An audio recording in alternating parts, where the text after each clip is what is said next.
You're listening to the Oneofus.net podcast network.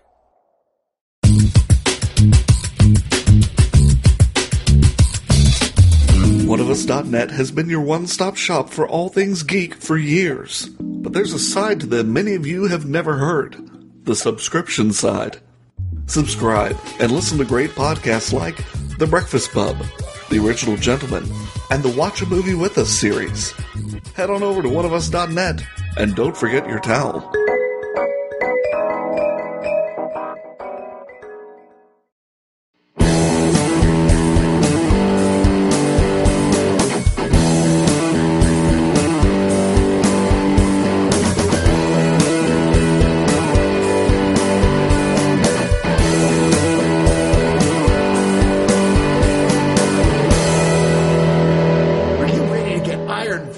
By Marvel? Well, tune into the... Wait a minute, that came out wrong. Hold on, take two. Are you ready? Not doing phrasing? It's like we watched it. We already got Iron Fisted by Marvel. We're good. Is that the general consensus here, that Iron Fist is far from the best of the Marvel series It's so not far? that it's bad, it's so much as it's lazy. And I thought it was a little weird that Ollie Queen gave up the bow and arrow, and now his hand is glowing for some fucking reason. Like, did I miss a season? No, but Ollie Queen at least has got, like, some, like, force of personality. You know, when Ollie Queen's like, you failed this city, bitch! And this guy's just like, whoa, come on, dudes, let's not fight. And you're like, no, okay, die. Maybe I should defeat the Iron Fist. Maybe I shouldn't. Maybe I should kill the hand. We'll see what happens. The thing, like, we're talking about, like, this is the worst of the series, but this should have been at least so bad it's good. This like, could have that's been... the kind of fuck-up they should have gone with. The thing about this series is, and we're going to get into it more, but I've had a lot of time to think about this now, and this should have been the Thor of this universe. Yeah, or Doctor Strange. Yeah. The Thor crossed with Doctor Strange. Yeah, the one that shouldn't have worked because it's so fantastical, but you get the right people in. Dr. Thor. Oh, yeah. you know, stop doing that. But this should have been the one that, I mean, it's really not fair as a critic to beat up a show for not being what you want to, but I feel like it is fair It's a show about getting beat up, so I feel it fits. Yeah, I feel like it's fair because this show... For me, the cardinal problem with the show is just laziness. Yeah. They just did not want to go, not even the extra mile, but to the 100%. They just said, what's going to get us good enough to get to the Defenders? That's what I felt like watching this show. I agree. This felt exactly like that. And not only that, I felt this is the first one of the series that was showrun by a guy who really didn't give a shit about comic books or Iron Fist, Scott Buck, who's got a lot of credits on his resume that are really good, but even he apparently had been approached before, and he's like, I'm not going to do a fucking comic book TV show. But then he was like, oh, well, Daredevil was pretty good. I guess I'll do it. Yeah. Well, it's like you can tell a director that doesn't respect comic books when, if any point during the series or the movie, they do the comic book panel thing. Because that for them in their head, that's like, yeah, I'm throwing one out for the comic book Looking fans. at you, Ang Lee. But he did it in like one episode. He did the comic book split screen, and I'm like, fuck. This is where I'm I thought at. at first it was supposed to be a weird, like, 60s or 70s TV show thing, but it never worked. My problem with the show is, again, it fails its own premise. Yeah. Like, you're talking about how they were lazy. In my case, it's like, okay, this is a show about martial arts. How do you fuck that up? But that goes back to laziness, because Finn Jones... He has said, well, I didn't really have that much training, but Jessica Henwick, who played Colin Wing, would stay extra. She would practice as much. She did more than she was required to. He did only as much as he was required to. They're like, oh, he trained like 2 hours a day. And then what they say, which first off is not enough if you're going in as the lead, the best martial artist guy in the world. It's like, starting the day they started filming Iron Fist. Not beforehand. Like, he's like, we pretty much rehearsed each scene for like 15 minutes. And you're like, wow. How do you go into this knowing this is a martial arts show, looking at everything else that's out there and go, yeah, it's fine. I mean, look how they did Hercules and Xena and all that in the CW shows. It'll be fine. You're like, no. Netflix shows are supposed to be a higher quality, right? Well, that should be the thing you spent the most amount of time, the most amount of money on. Why didn't you get Gareth Evans and Pam whatever he wanted to come here and do this? And here's the thing. It's bad enough when shows like Into the Badlands have way better fight choreography. Oh, yeah. And not to mention this with with all the Kunlun stuff, this shouldn't have just been martial arts. This should have been wire fu. We should have seen some full-on wuxia shit here. And why did all we see, really, of Kunlun most of the time is the same fucking 10 seconds of an airplane crashing in the snow? Laziness. I want to see, like, them hanging out with the monks and shit. I want to see him grabbing the fucking dragon. I want to see all this shit. I want to see training montages. I was able to... I respected the idea that the dragon is metaphorical, and what really happened was he got a vision of his own future, and that's what's been fucking him up this entire time. That I'm willing to go with, but this whole thing, there are so many issues I have with this, and the problem is you can see hints of a good show coming out of this, but the problems that hit me the most with this are problems that are kind of endemic to the Netflix Marvel universe. The formula, and I feel like I'm doing a Kanye right now, but it's like before we get too deep into it, for those who don't know, Iron Fist is about a kid who never really grew up. He was 12 or 10. After 5 years in hell, shit, wrong show. After 15 years in hell, which means, getting the shit beat out of him by monks for 15 years, he decides, I'm going to come back and I'm going to try to get my rightful place. And he doesn't really care why. He just wants the place in the Rand Corporation. And he comes back and he gets there and he has no idea what he wants to do, just like this show. And sorry, go back. It's okay. It's one of those times of there are so many things that are endemic to the Netflix series, most of which being they never acknowledge any of the rest of the Marvel universe. Yes. And that gets really egregious here when you're, first of all, dealing with a multi-billion-dollar corporation to never bring up, say, Stark. Yes. No, okay. Now, and even more so, though, if you only take this to where you're just dealing with the street-level universe, there's a point where the night nurse in here, where Rosario Dawson gets told, oh, we're dealing with the Hand, and she's the Hand? Fuck, I know who they are, and I know who their personal enemy is. I have his number on speed dial. Yeah. Maybe I should call him. She never doesn't even consider it. It makes no sense. I get there's a certain amount of the movies you go, okay, well, you got to make a certain amount of concession for, well, maybe Thor's fighting Frost Giants somewhere. But, here it's no, Daredevil's right there. There's no reason she wouldn't call him, or at least explain in more detail the shit she knows about. Have a teleconference or something. And say, here's my advice. I'm going after the Hand. But he's Daredevil. You seriously can't pay Charlie Cox to do a Skype appearance? Yes. Leading up to the Defenders, it should really have more of this peppered in. And with the Night Nurse, she feels so contrived because she's there, and yet she serves no purpose other than to tell the rest of the cast, don't do that. You're in over your head. Yeah, I have a feeling they're... It'll also be the best part of the fucking show, let's be honest. I have a feeling they're starting to... they've decided to kind of push her into being not so much the Night Nurse, but some hero yet to be decided. Because the fact that she's actually... They're like, wow, you're really good at martial arts. You're learning so fast. You're like, okay, they're going to build her into being some kind of hero on her own. Whether it's somebody who already exists or somebody new, but... which I actually think is really cool, because I always thought the Night Nurse was a cool little throwaway character that if you did do a little something, that'd be cool with her. But, man, it's just this is sort of like the Onion of shows, where the more I pull back, the stinkier it gets. It's there's so many problems. Another layer of shit. For instance, the Meachums, the least interesting villains so far in the Marvel universe. The Meachums feel like that part of the show. Sorry, Harris. That was okay. That part of the show that in the movies the writing would have been so good, they would have head faked that entire 3 episodes. They'd have been should we just fight them? Nah, that's stupid. And just going on about their day and had more time to do the real stuff. But this felt like they were plugging for time. It felt like the writer was like, shit, I forgot to write this. It's due tomorrow. What do I do? This is good for 3 episodes. A drug thing, that's good for another 3 episodes. Yeah. I'm golden, guys. I'm golden. I'm a golden guy. There's been a lot of excuses being thrown around by the creators, by people involved with what's wrong with the people who don't like this, because it's great, so it's clearly something must be wrong with them. Okay. I've heard one guy going we made this for the fans excuse. You're that is a bullshit excuse. You going also never works. Yeah, you going wait a minute. So you're saying fans like because they like Iron Fist, they'll lap up any piece of shit you put out there. That's not the Jason Mercy of That's what you're saying. But anyway, Finn Jones argued, well, the problem is that we didn't realize when we were making it that Trump was going to get elected, and so now everyone, because he's this billionaire character, everyone's like, oh, I don't like have trouble like liking this guy. It's like, first off, he's nothing like Trump. The Meachums are more like the Trump kids, if anything, which why anyone would want to watch a show about, I have no idea. But there's that level of like, all the shows, other Netflix shows, they're about something. There's like not just a character, there's a core idea they're talking about. Here, there's nothing like that except possibly, boy, corporate ethics is hard. No. The writing is so bad that they bury it until like the 11th episode that you finally realize what this entire series is supposed to be about, and just in terms of identity and your concept of reality and how it always gets upended. Mm-hmm. But it's so bad that it doesn't come out except by accident. And you're like, oh, that's what this is. And then all the character shit starts making sense, because in the beginning where it seems like he's really overconfident, he wasn't overconfident.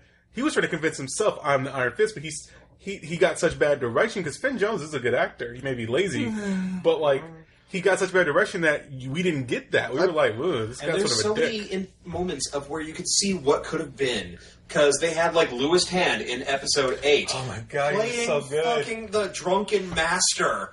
And you're watching him have to no-sell a fight to Finn Jones when it is obvious that he is kicking his ass. Oh, yeah. It's like, wait a second. It's kind of embarrassing that he shows up at that point, because you're like, okay, it's like that way late in the series, and you realize somebody had watched the first couple they put together and going, these martial arts fight scenes kind of suck. And they're like, we got to figure out something here. And even though Finn Jones can't fight his way out of a wet paper bag, as it were, they're like, I guess we'll get somebody who's really good in here to show off. Notice in the second half, there's a lot more Colleen Wing fighting sequences, because she actually can fight. It feels like they missed every opportunity they had. They had the drunken master. They could totally do so much fun with it. Yeah. And even have him carry the bottle, which is something I don't think I've seen before. Yeah. And yet, they do nothing with it. And they have the fucking... They paused in the middle of the series to do fucking Mortal Kombat. Yeah. Oh my god, yeah. It was episode 5 that was directed by the RZA, where suddenly they're like, oh, you have to go advance through the levels. And I'm like, at first there's a little bit of fanboy in me, because like if you've read the very superior Immortal Iron Fist run by Matt Fraction and Brubaker, so good. When they brought in the Mother of Spiders. It's so terrific. Once you get into the Immortal Weapons, they're one nod of the head to the Immortal Weapons is in episode 5, where it's a shitty nod. Where they literally combine Immortal Weapons into one character. Like that's the Mother of Spiders and the Tiger's Beautiful Daughter. Yeah, Tiger's Beautiful Daughter combined into one. But then they made her terrible. Yeah. They made her into a Hot Topic reject. Yeah, and a cliche stereotype. The whole episode is so goofy, which would have been fine if the whole series was that goofy. Right. And there's so many, like, just little things like that bother me. And the fight scenes, first of all, I was kind of impressed at first that instead of over-cranking it like you would do in, say, a Shaw Brothers movie, they under-crank the fight scenes. Mm-hmm. So they're going slower than you would expect, which really drives home that most of the people can't fight. Yeah. But then there's so many other things that undercut how the fight scenes, like the sound effects. The sound effects make the impact sound less meaty. It sounds like a slap fight. And then there's other stuff, like I just gotten turned on to a YouTube series by a friend of mine called Every Frame a Painting. Oh, I love that one. And they talk about that you're going to definitely know what I'm about to say, because they talk about they do an episode on the Jackie Chan films in China versus the Jackie Chan films in the U.S. and why the ones in China are so much better. And it's because they do what's called cut before impact. And in American movies, and it shows up here, they cut fight scenes right before... They cut each shot right before the impact of the fist or the kick or whatever, and it robs the fight of any meaningful visceralness. They do this thing, I've noticed a better editor at this that still doesn't work for my money, will do this thing where you're following the motion of a fist or a kick, and you edit right beforehand, and you continue that motion in some other way with the guy flying back or something to give you that feeling like, okay, there's a flow through going straight through. But anybody who's watched a lot of really well filmed fights will go like, this is just such a cheat. No, but there's so many movies now. I mean, movies coming out in theaters right now exactly what I was about to say. that are showing you how to film a fight scene properly. That there's a lot of people out there who know how to do it. Don't even look at movies. You can look at the first season of Daredevil. But it's like, in a world where, and they can't even say only movie nerds would know that, in a world where John Wick and John Wick 2 have come out and The Raid have come out and people have seen them wide, you no longer have the luxury of having a shitty fight sequence at all if your entire series is about fighting. There was a part where Colleen Wing was talking to Bakudo before we knew what Bakudo was, and she said something that I just rolled my eyes at. It wasn't even worth a laugh. She's like, he's just the best fighter of all time. It's like he's speaking, and I'm like, no, it's not. He's not like Cassandra Cain from Batgirl. He is not Cassandra Cain. There's a lot of Cassandra Cain. She doesn't get enough respect. There's a lot of eye-rolling dialogue in this thing, and part of the problem is, like I said, once again, I feel like this would have been a really fun show if they had just gone all in with Corn. Man with the Iron Fist. If they had just gone, if they had just gone, fuck it, we're going to go all in with the Cornball. Like, there's going to be lots of dudes showing up who've got their own immortal weapon powers or whatever, and we're showing like a series of like. Bring me my winches. I mean, this should have been, rather than having to see the fucking airplane crash 40 times, we should have kept being. He should have been like, oh, I have a lesson in this episode, and it relates back to when he in Kunlun had to fight a test and fight some big monster dude. You wanted him to go full arrow? I wanted him to go full arrow or full kung fu, Kung Fu the Legend. Yeah, exactly. But it's like, But I mean, there's no problem with that when the quality level is better, and that's what this shit is from in the first place. And there were moments of just like, okay, I see what you're trying to do, and in the hands of a clever director, this might be interesting. Mm-hmm. Like the fact that Bokuto is literally Shadow Danny Rand. Mm-hmm. He is... It occurred to me as soon as I saw the two of them together, he is literally a color-shifted Danny Rand. It is like watching Sub-Zero and Scorpion together. They've got the same haircut, they've got the same beard, it's just that one is literally darker than the other. Which character are you talking about? Bokuto. Colleen Wing's sensei. Oh, yeah. Yeah. And then, of course, Davos, who should be one of the most interesting characters in this whole thing. He's a whiny little piece of shit. I mean, he in the comics is like one of Iron Fist's greatest adversaries, and he's just irritating. He's the guy's like, but Iron Fist, it's not how we're supposed to do it. And I mean this, like, I don't mean this in a funny way. He really seemed like he was upset at Daddy because they had something going on, and he's over here with this girl. Like, I'm not kidding, there were parts that I was like, dude, sir, you look like Lana Lang talking to Clark Kent and Lex Luthor and trying to get on that triangle. Ain't a lot of chicks in Kunlun, is all I'm saying. You got to take it where it's a teenage boy. When he comes back, he should have some time to make up. He should be calling Dr. Nerdlove. He's like, I'm from Kunlun, and I've been away for 15 years. What do I do, Dr. Nerdlove? Yeah, because, oh God, Danny Rand has no concept of things like boundaries. But then it works out for him, so that's great. Yeah, because he's an amazing fighter. No, he's not. So, I mean, we've talked a lot about what we would expect if we were in charge of this show. Yeah. Like, here's where they did the stuff that didn't lead up to any expectations, right? But there's if you take all that away and you just look at this just as it is, there's still a lot that you're just like, how did that happen? I mean, you were saying Finn Jones is a good actor. I mean, he played a smaller role on Game of Thrones. What I mean, I don't even remember him from. What I remember that he is dependent. He is a serviceable actor, and he's dependent on his direction. He's serviceable. He's not a good enough actor to overcome bad direction. Yeah, he doesn't have the personality to be a leading man. Yeah, but there's too much bad in this series for me to blame him completely. One of the biggest problems with this series is that through the people who worked at it, like just in terms of being an actor and work like and the writing, and you could tell that they wrote more for Colleen. This show, if I was editing it and I had a finished product, I'd just say, look, we're just going to call this Wing.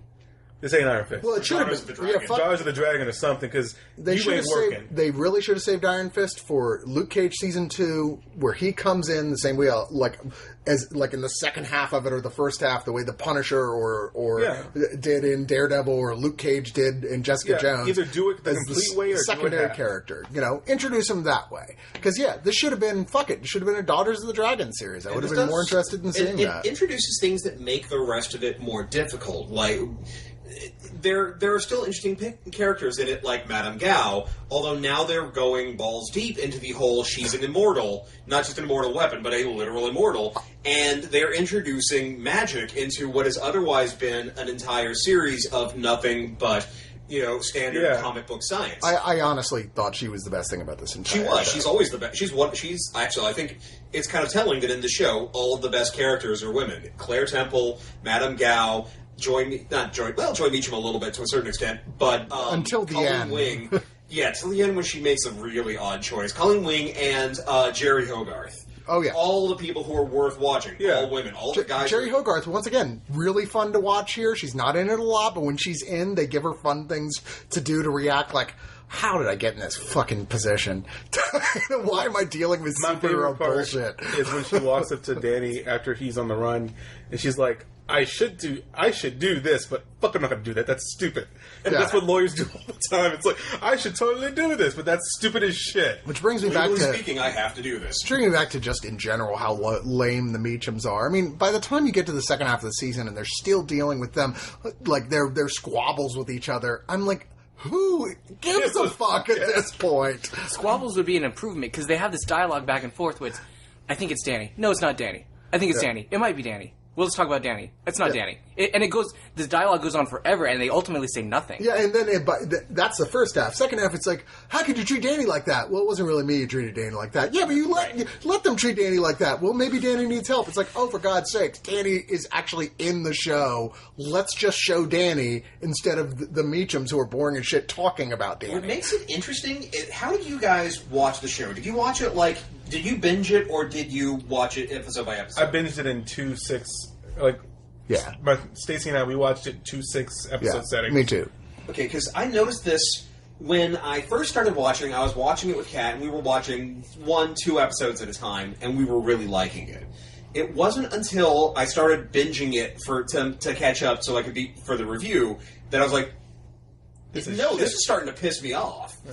And I think that's part of the problem, is that it was written with an episodic pacing, but delivered in a way that encourages binge watching, and I think that works against. No, you're completely right. Yeah, because that corporate is he not works great week to week.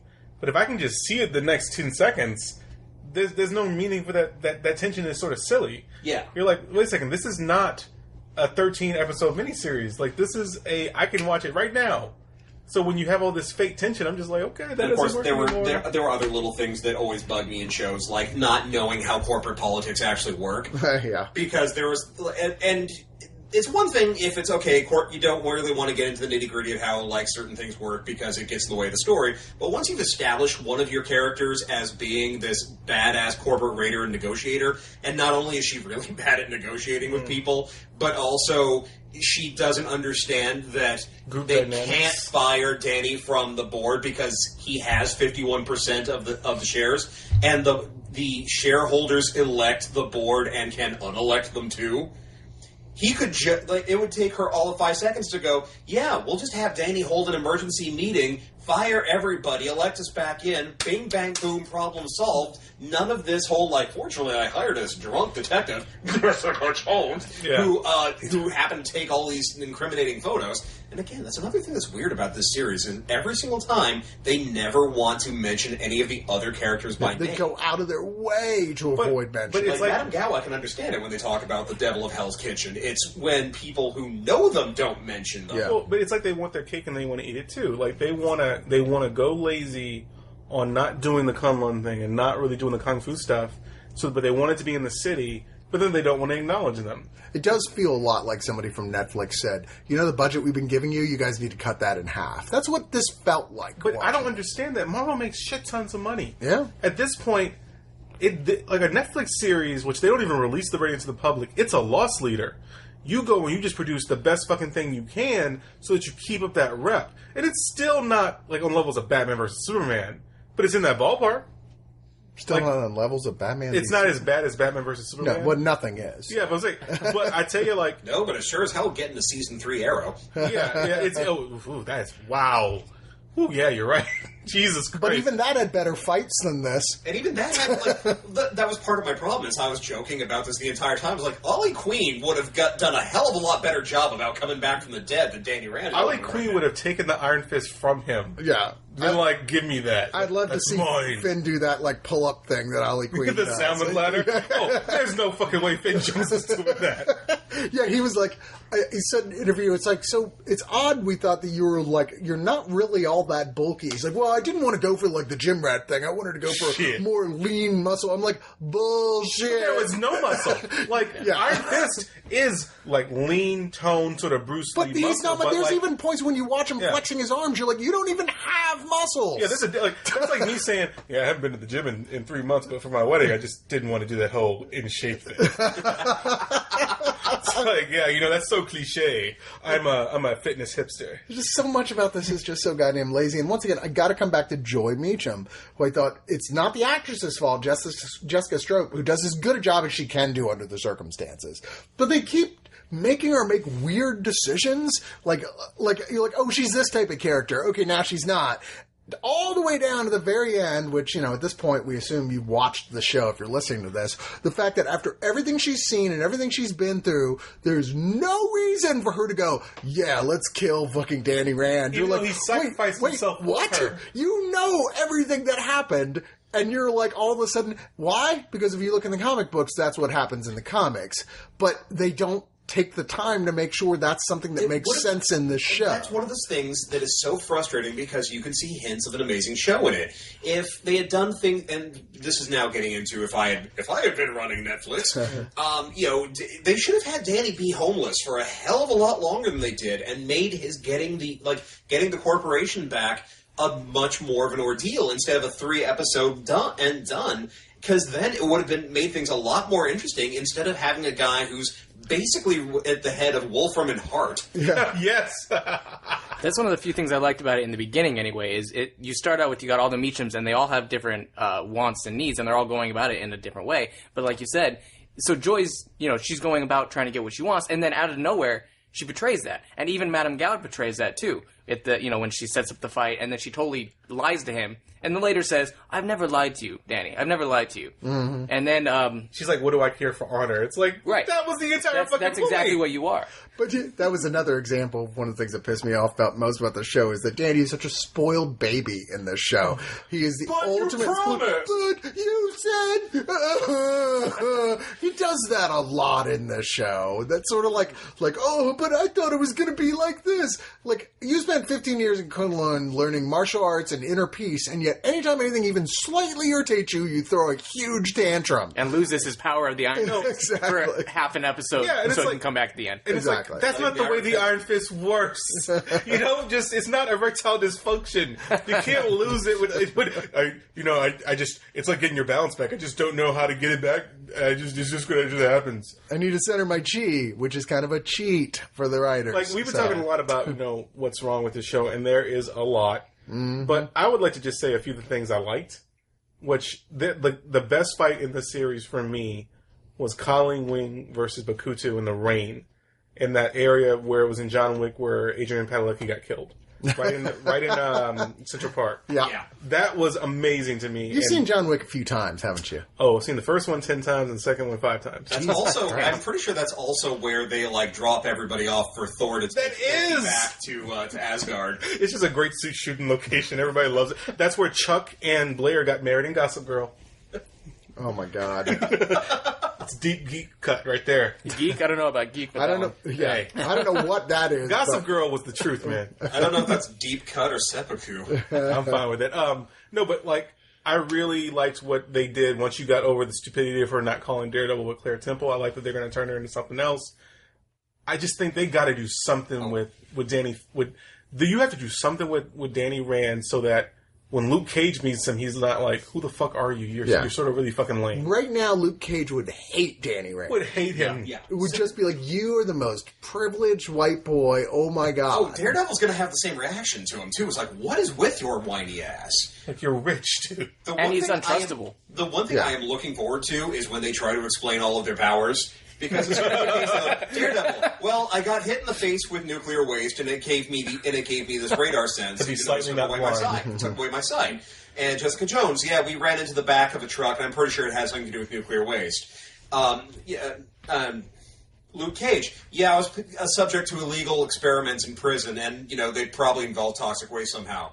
An abalone Danny show. Rand, I punched a dragon in the heart. It's like, okay. But see, his is so absurd that you have to do the way they did in Avengers, be like, we have a genius, a billionaire, the American hero who lives up to the name, and a Hulk. It's so outrageous, you have to just go into it. That's the problem, is they didn't. They didn't embrace that. They didn't embrace the goofiness.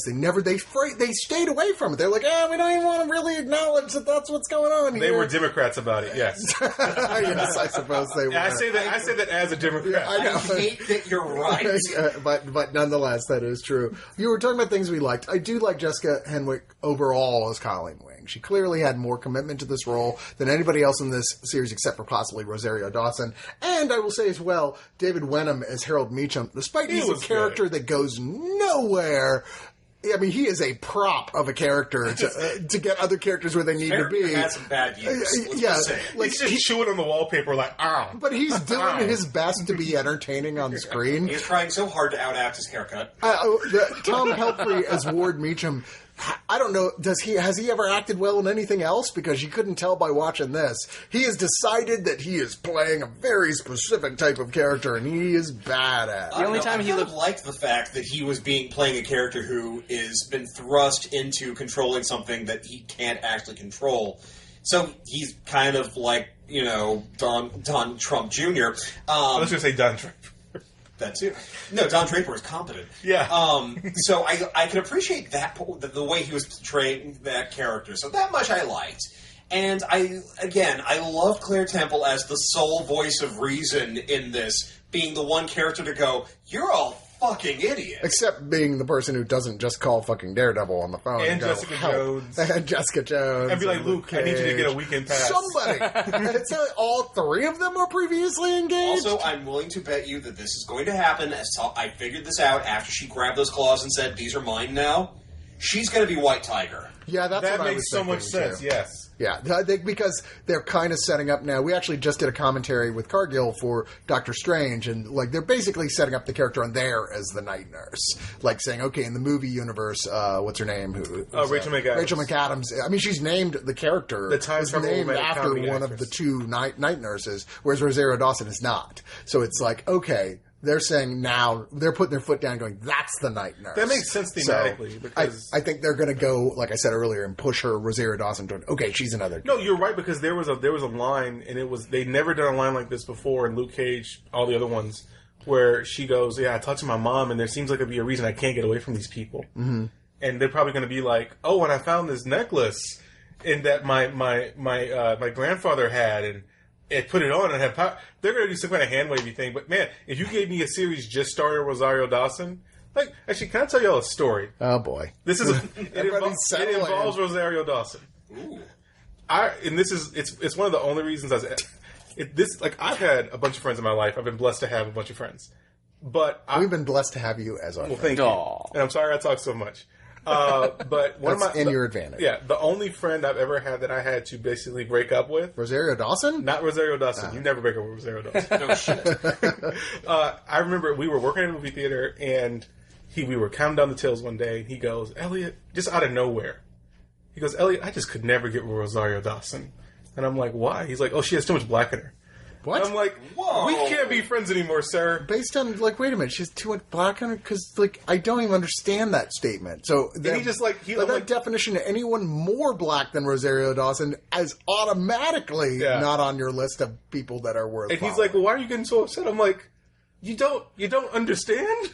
So whenever I see Rosario Dawson, I'm always, kicked back to that story. And I'm like, let me get this straight. This is how racist you are. You see, because it was right when Clerks 2 came out. Yeah. You seen the Clerks 2 scene with Rosario dancing on screen, and you were like, nope, too much black. Mm-mm. That's your level. Because even Strom Thurmond had a side piece. That's your level. Which does make me, I do have a question that relates to that for you, Elliot. What's a Nubian? Fuck you. Oh my god, I haven't heard that joke since 1999. Yeah, bringing it way back there. Yeah, Rosario Dawson is a fucking treasure. She's one of the few things that's actually worth watching in Rent. Oh my god! Don't remind me of that shit. Some of the like we said, the guy what's his name? Louis Tan is really good in this. Carrie Ann Moss is once again as good as Jerry Hogarth. I think there are moments in this show that are okay, and overall, my making to all the shit I'm talking is because we expect better. We expect a lot better. This is not than DC. This lazy television. Like literally, this felt. This like is not this, Agents of S.H.I.E.L.D. This feels like Agents of S.H.I.E.L.D. It's gotten good. A lot better than this. It's not first season's Agents of S.H.I.E.L.D. Yeah, it's not. Even the first season of Agents of S.H.I.E.L.D. is a little bit better than this. Agents of S.H.I.E.L.D. No, I'm with it. The last two seasons have been excellent. Yeah, you wouldn't. I wouldn't have believed myself. Martin and I both said last year, 2016, the best superhero television show was Agents of S.H.I.E.L.D. Because before that was Flash. Yeah.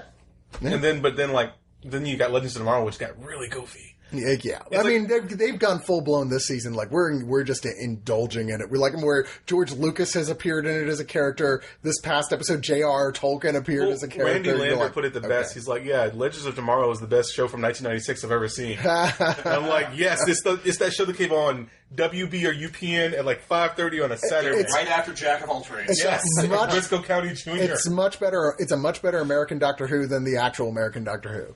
Yeah. Well, Stetson's cool now. What had Eric Roberts? But you That's not a mark of quality. To bring it back though, you actually said something really interesting. You say we like all these actors. It seems to me that there's only 2 bad actors in this entire production, but they're such the leads that it ruined that along with their acting and the writing, it ruins it. So it's Danny Rand and Ward. Mm-hmm. The rest of them do as much as they can to prop this shit show up. The only time Ward looked like he was putting any emotions out there is when he's reading the script. He goes, "Oh, now I suddenly have a pill addiction. Let's throw that in out of nowhere." It comes in like episode 5, and then he skips it because he's suddenly pill addict, and then heroin, and then going through withdrawals. Yeah, I don't think heroin works that way. It's they did. You're just a heroin addict for the rest of your life. They did earlier on in there, him like taking pills when he was stressed, the same way that when shows have a character cough, you're like, they're going to die of illness. Yeah. You're just like, so he took a Valium and therefore he's a massive addict. Well, when you've got all of your pills in a fancy silver fucking pill box, you're not taking this casually. Yeah, that's my thing. It's like, or you've got tons of style. Yeah, as someone who takes an antidepressant in the morning, it's like, you don't carry that shit around with you because you're like, I got to take this one pill this day. He's like carrying around like they're fucking Tic Tacs. I mean, I guess you do if your father is undead and a prick. That's the thing. He's over here. That's another point. His father is dead and is faking his death. Yet he's over here calling around the doctors, being like, "I need some more pain pills."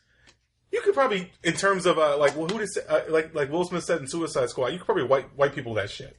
Like you could just get him some more pills. Yeah, he's a fucking billionaire. Yeah, how hard the idea that he would have trouble getting pain pills? Like, I find a little bit of hard time accepting. Medical corporation. Right, they create a cure for whatever. Yeah, you know some unethical doctors, and you're in charge of the fucking That's company. The thing is, there's so much stuff like that that's so silly. You're like, did you guys seriously not even think of that before you wrote this episode? It's just a lot of that. It's just the key to describing this season is lazy, and I think we all agree on that. It's lazy on so many levels. It is so bad. The only Stan Lee cameo they had was a poster.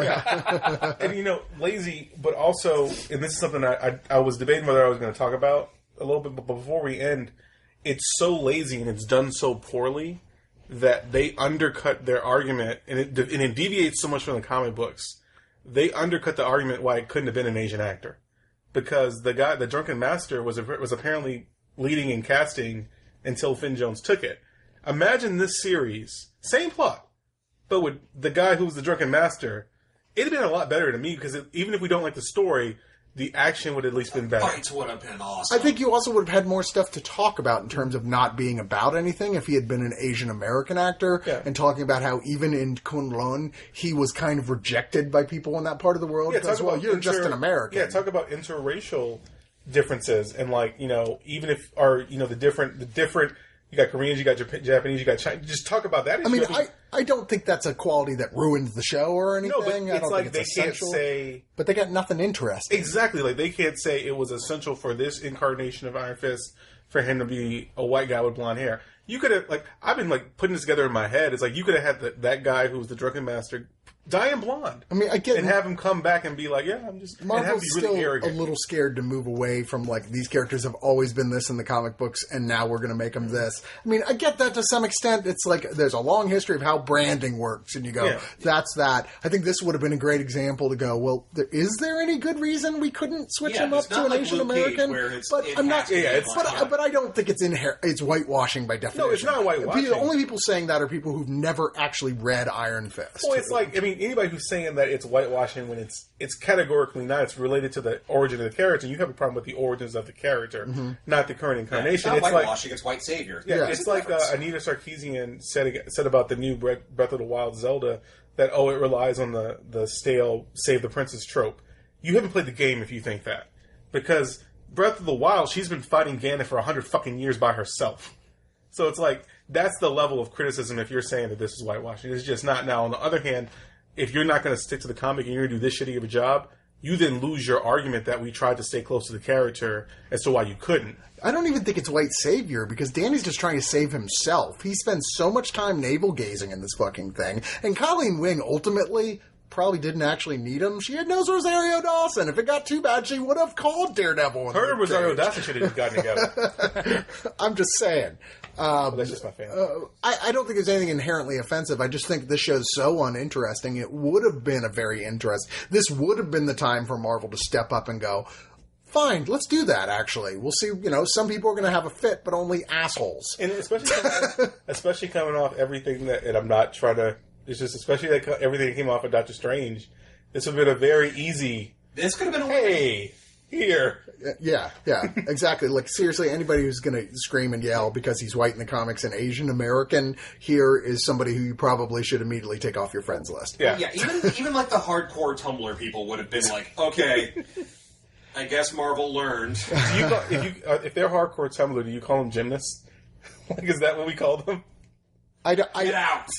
I don't necessarily... Simone Bilesies. I'm very confused how I feel about Doctor Strange, but in the end, I don't feel like that was whitewashing either. No, I thought that was a very interesting choice in an effort to try and fix a complicated situation. Like if you cast an Asian, it's a generic, cliched character, like for an Asian to play. If you don't, it's whitewashing. It was a no-win situation. No, but what I'm saying is, say you could have silenced that, because what you would have had is, we did it this time, then the other side would have been pissed at you, and then as Marvel, you can say, look, we have been trying, and then you have that better argument, because all these shows are like a 19-episode miniseries, because you got 14 movies and you got 5 series. So it's like they all work together. So you could say, look, we are producing one big universe, and we are trying. Like Peter Parker, we have put him at a real Brooklyn high school. Yeah, like. It looks like what Brooklyn would look like. 90% of the cast is people of color. Yeah. No, like even Mary Jane. Here's the thing I would think is, let's say we go back, we recast Louis Tan as Iron Fist, and we make it as as an American in Kunlun.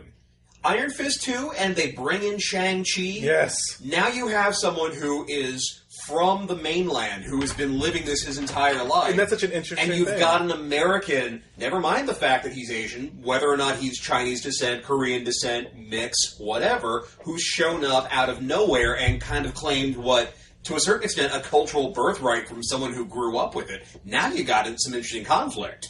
And like it would actually get you to that point in the comic books where Iron Fist, he just seeds that he's not as good as Shang-Chi in terms of martial arts. Like, he's like, look, I'm good. I'm very good. But Shang-Chi is the master. I just noticed, is that the tattoo of the Thunderer on your arm from Iron Fist? No. It looks a lot like the Thunderer's mark. No, it's the 63rd hexagram from the I Ching. That also happens to be the mark of the Ashikaga Ninja Clan. Snake Eyes from G.I. Joe. Oh, Jesus. That's dorky as opposed to the Thunderer from Iron Fist. He was trying really hard to, like, not just say Joe. There's what I tell people, and then there's what I tell nerds. But you have enough tattoos that statistically the chances are you've got the tattoo for something I recognize. Like, I'm surprised you don't have and I mean this seriously, I'm surprised you don't have a Ghibli tattoo by now. Like, I thought you would have one by now. You haven't seen it. Oh. Someplace private. He has Haku the dragon. It's like whenever he unzips, it's like that's the song from Spirit always starts playing. He's made the greatest strategy for a married guy. He's just made his whole chest and stomach Totoro, so the fatter he gets, the more realistic it is. It is an easy costume for a fat guy. Like you just put on a Totoro. I've done this. You just put on a Totoro shirt and a hat, and you're just like stomach. Extend out as much as you can. Your stomach is like, dude, you usually suck in. What's going on?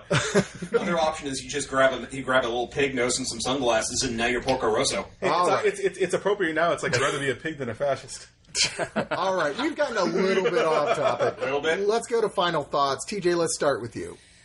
You know, I hate to reiterate it, but the only thing I really did like was I did kind of like the back and forth of everyone having their own wants. And it worked sometimes, but the only thing that made me fall from grace was that it never went anywhere. So they all want something, and they're all killing each other to get it, and then ultimately it just becomes a nothing the next episode. Either it doesn't pay off at all, or they completely betray what they wanted.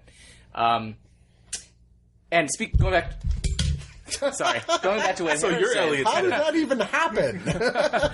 Leave it be. Leave it be. Going back to what Harris said about every frame of painting, the fights just don't feel good because he never earns it. They're always so mismatched in the fighting, in the styles, in terms of punching, in terms of what their power source is. You know, he has the Iron Fist and then he doesn't, and then he can take a hit but then he can't, and it doesn't feel like he ever earns the win. And most of the time he's getting his ass kicked until he does the glowing Iron Fist, and then he does one punch. Oh, and that final time he does the Iron Fist at the end when he basically blows up the building.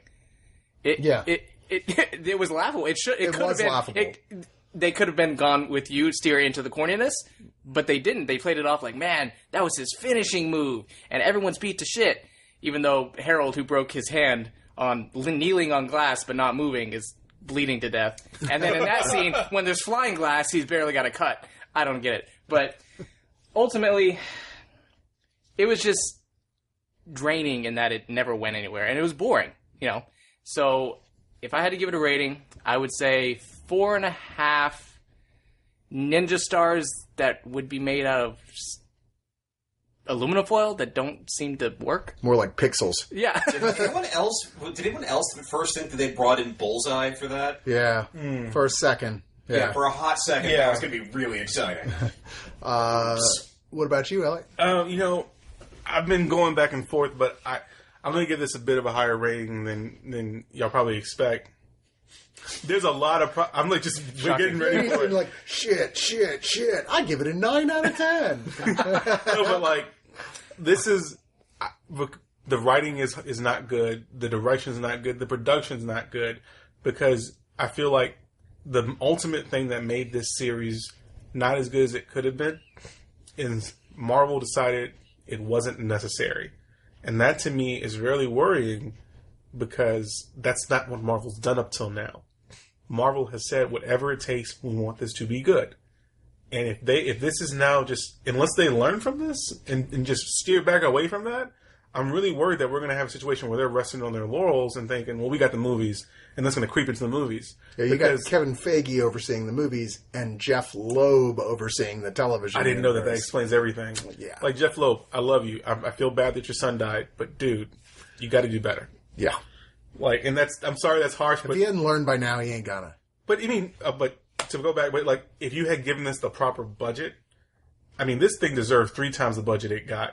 And really got a director that liked the material, believed in, we have a hard problem. We have to do fantasy with wire work, and we got to do this concept that's hard to do, but really committed to it and attack the problem.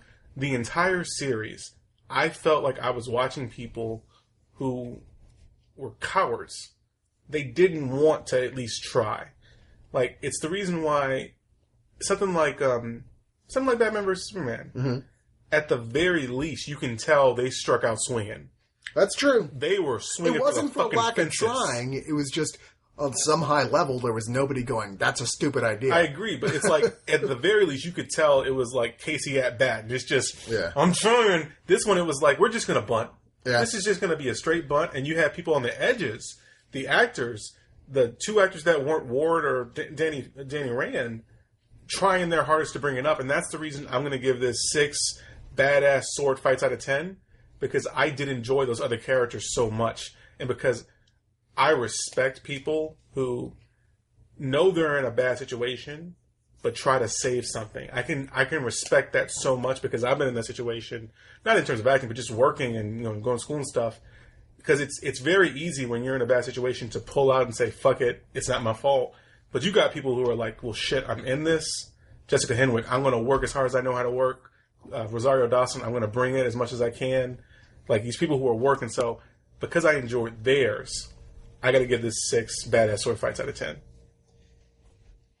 For me, this was just so many missed opportunities and just watching a mishmash of other shit. I mean, this was the plot setup from Arrow, the fight, like the corporate scenes from The Good Fight, and just none of it worked. And there's so much more. There should have been martial arts from Into the Badlands. This should have been some serious Yuen Wu Ping shit. Michelle Yeoh should have showed up at some point. Yeah. Imagine if Michelle Yeoh showed up as the Crane Mother. Oh my god. That would have been amazing. I got a little heart just now. There's a lot of people talking in the background about how Chow Yun-Fat is the go-to guy to appear as Orson Rand in season 2. Jesus, that would make me forgive everything. But, so, part of my problem is seeing everything that this could have been and how amazing it would have been and the little hints of good that were in this. And that's why I can't completely hate it. And if you're gonna watch it, which by the time you're listening to this, probably too late, you want to watch it episodically, maybe 2 at a time. Do not binge it because it is written the wrong way for that. One of the things I actually liked about this was it didn't suffer from the mid-series slump that every other Marvel Netflix has, which was kind of a miracle, all things considered. But so much of the other shit just didn't work. The fight scenes did not work. The acting did not work. Even with, as you said, Elliott, all these people just trying their hardest to hold this up. The only good part of this was alternately watching Madame Gao do her thing because she is just fucking awesome. And my sitting there thinking, with all of the fucking secret societies running around in the Marvel Cinematic Universe, they have a convention. I was dying for a moment where the Hand runs into Hydra and they start fighting over who's actually in control. I think they both run into the thing at the same time with guns. Who are you? Who are you? But even better, they could just be like, they just show like a conference in like Boise, Idaho, in a hotel lobby. It's just like their annual secret society meeting. And they're just meeting like, oh, yeah, do this. I'm just imagining Baron von Strucker and Madame Gao just having a snark off at one another. But, so, for like all of Abe that, talks to I can't completely hate on this as much as it might deserve it. So I am going to have to give it 5 martial artists who totally handed Danny Rand his ass and would have, if it wasn't for the script, out of 10. We can name them right now. I'd like to just say, to be very clear, the criticism that we made this for the fans, not the critics. I am a critic. I've been a critic for a long time, but I've been a fan a lot longer. I was reading Iron Fist and Power Man when I was a kid and loving it. A huge fan of these characters. That's never gone away. Relatively recently, fell madly in love with the Immortal Iron Fist run, which is still so great. I just reread it literally the other day. Bring me my Witches in Waiting. I actually stopped the show halfway through just because I wanted to read some good Iron Fist. You know, need a hit. I am a fanboy, and this is the opposite of being for the fans. I mean, it really is the opposite of being for the fans. It's for people who just don't really have a high bar for what entertainment quality has to be. You know? I'll watch whatever. People who are still watching Arrow and think it's good. I still watch Arrow, but I know it's not good. If you're still watching Arrow and you really are honest, you're watching it to complete it. Yeah, pretty much at this point, I'm watching it in case something pertinent happens in it that relates to The Flash. I'm waiting for the moment where they finally make the flashbacks to the first season of Arrow. Right. Yes. They're so lazy. They just replay the first season in snips. But so I'm watching this as a fan. I'm saying this is even worse for a fan than it is for a critic. I mean, considerably. I hate this worse as a fan than I do as a critic. Because as just a straight critic, if I was totally unfamiliar, I'd go, here's another just okay superhero TV show. This is really no worse than most of the stuff they're doing on the CW. It's like, it's all right. There's just nothing really special. There's nothing that elevates this material at all. And when you go to talking about being a fan, once again, also being a fan of those Netflix shows before this, how high they set the bar to go so far down that this thing makes network television look edgy by comparison, and it's Netflix, it's just kind of embarrassing. I'm sorry, you're dying to say something. No, I just have an analogy that could reinforce what you're saying. Go ahead. It's like producing shitty nachos and being like, this is for the fans of nachos. And the people who don't really know nachos, like, yeah, Chili's nachos are great. But the people who love nachos being like, well, this wasn't for you. They know what's good because they love it. Yeah. The fans love it. Exactly. You're insulting the fans and the regular people at the same time. Agreed. And you're insulting everybody's intelligence. And I think, once again, proving the maxim we've seen so many times before, don't get showrunners or directors for movies that aren't passionate about the material. Don't do it. Even the new fucking Power Rangers movie I'm hearing is pretty good because the guy who directed it is a giant Power Rangers geek. He loves it. I know Matt Frank did it. Right. No.